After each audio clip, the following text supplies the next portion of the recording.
एक जल में मिला हुआ दूध और एक शमी का पुष्प, ये दोनों महामृत्युंजय के जप के लिए, महामृत्युंजय अनुष्ठान के लिए, महामृत्युंजय मंत्र के लिए बड़े प्रबलता का कार्य करते, बड़े प्रबल। ध्यान दीजिएगा, जब आपको लगे कि आपके परिवार में अगर कोई दुखी है, किसी को बहुत कष्ट आ गया, पर एक कार्य जरूर कर देखना, रुद्राक्ष की माला से महामृत्युंजय मंत्र का जाप शंकर जी के मंदिर के सम्मुख में ईश्वर के पास में बैठकर शिव के सम्मुख को देखते हुए, शंकर के शिवलिंग को देखते हुए, शमी के पुष्प को अपने सामने रखकर एक बार महामृत्युंजय मंत्र का 108 बार जाप कर शमी का पुष्प उस पात्र में से, कटोरी में से उठाकर जाप पूरा होने के बाद शंकर को समर्पित करो और शंकर को समर्पित कर फिर विचार करना, 15 दिन 20 दिन 1 महीना रुकना कि तुम्हें बाबा ने जो तुमने मांगा वो तुम्हें दिया कि नहीं दिया। उसके बाद विचार करना कि जाऊं अरे टेंशन, ऐसा कोई संसार में नहीं जन्मा जिसके मस्तक पर टेंशन नहीं आया, कोई चिंता नहीं आई, कोई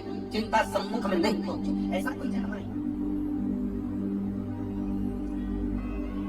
आ गया थोड़ी परेशानी, आ गया थोड़ा कष्ट, एक शमी का पुष्प सम्मुख रखकर महामृत्युंजय मंत्र का अनुष्ठान कर, और यदि आप नहीं कर सकते हो, आपको लग रहा है कि मेरे दुख की घड़ी चल रही है, समस्या की घड़ी चल रही है, बहुत रोग चल रहा है, बहुत बीमारी चल रही है, बहुत कष्ट चल रहा है, उस समय पर आप अगर नहीं कर सकते हो तो जो आपके प्रिय, आपके स्नेही, आपसे मिलने वाले जो ब्राह्मण देवता, जो भू देवता हो, उनके चरणों में जाकर नमन कर कर, प्रार्थना कर कर, उनसे विनय कर कर कह सकते हो, महाराज जी बहुत टेंशन का जीवन चल रहा है, बहुत कष्टमय जिंदगी चल रही है, आप कृपा करो मेरे लिए एक बार महामृत्युंजय का अनुष्ठान शमी का पुष्प रखकर कर दीजिए। बाबा ब्राह्मण देवता, मुझे विश्वास है कि मेरा भोलेनाथ मेरा हाथ पकड़ लेगा और मुझे इस भवसागर से पार उतार देगा।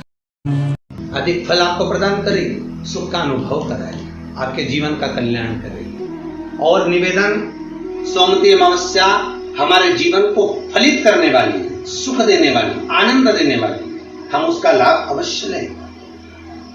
जो बच्चे पढ़ने में कमजोर है या कोई विद्या के लिए किसी एग्जाम में बैठ रहे हैं, गवर्नमेंट के एग्जाम में बैठ रहे हैं और बच्चे उस एग्जाम में पास नहीं हो पा रहे हैं या निकल नहीं पा रहे हैं, या कोई टीचिंग के लिए, बैंकिंग के लिए आप अप्लाई कर रहे हो, नहीं हो रहा है, निवेदन है, सोमवती अमावस्या कल पड़ रही है, 2 स्वस्तिक आपको बनाना है।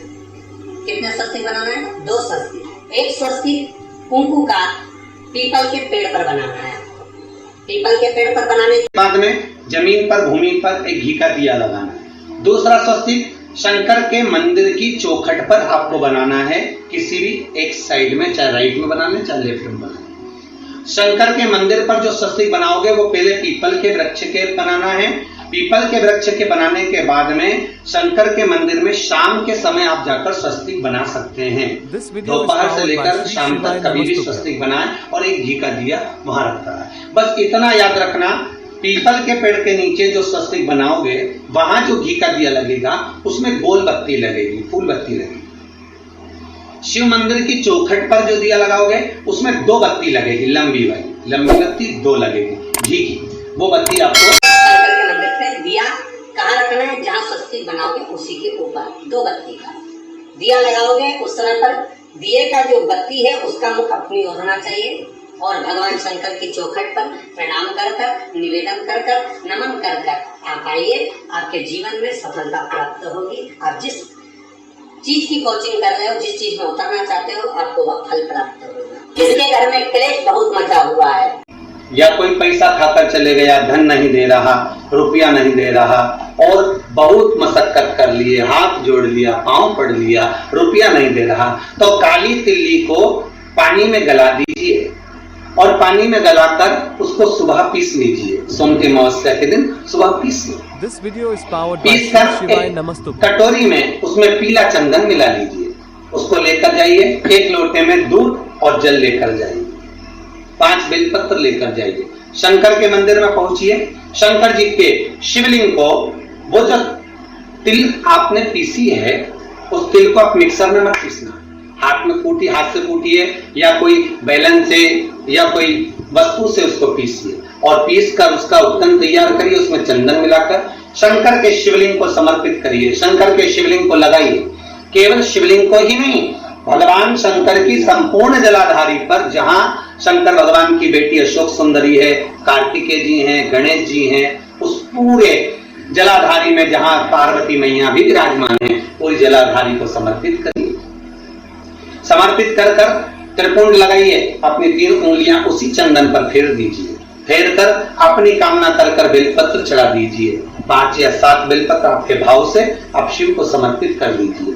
समर्पित कर कर हाथ में कलश लेकर दूध और जल मिला हुआ पात्र लेकर शंकर को समर्पित करिए और बाबा भोलेनाथ से विनती करिए कि जिस व्यक्ति ने हमारा धन खाया है, जिस व्यक्ति ने पैसा रख लिया या कोई लेकर चले गया या कोई ऐसा काम हो गया कि वो धन आ ही नहीं रहा है, बहुत तकलीफ में है, तो बाबा से विनती करो। मुझे पूरी उम्मीद है कि सोमवती अमावस्या इस बार आप जो कर रहे हैं, अगली सोमवती अमावस्या जब आएगी, इतनी प्रसन्न चित्त में आप ये पूजन करेंगे, वापिस करेंगे और पूरे परिवार समेत करेंगे। जब आपका धन आ जाएगा, वैभव हो जाएगा, तब वापिस उसको धारण करेंगे। फिर निवेद और लिख के रखना, अगली सोमवती को फिर करना। जब सोमवती अमावस्या पड़े फिर उसको करिएगा, आपको फल अधिक मिलेगा। जिन कन्या और वर के विवाह नहीं हो रहे, वो सोमवती अमावस्या के दिन जाकर बाबा पीपल के पेड़ की फेरी अवश्य दें। 108 नहीं बने 7 अवश्य दें। पूजन कर कर, दिया लगाकर, घी का दीप प्रज्वलित कर कर बड़े आनंद में पीपल देव का पूजन करें। मेरा निवेदन, जिस व्यक्ति को रोग बहुत हो, चाहे शुगर हो, बीपी हो या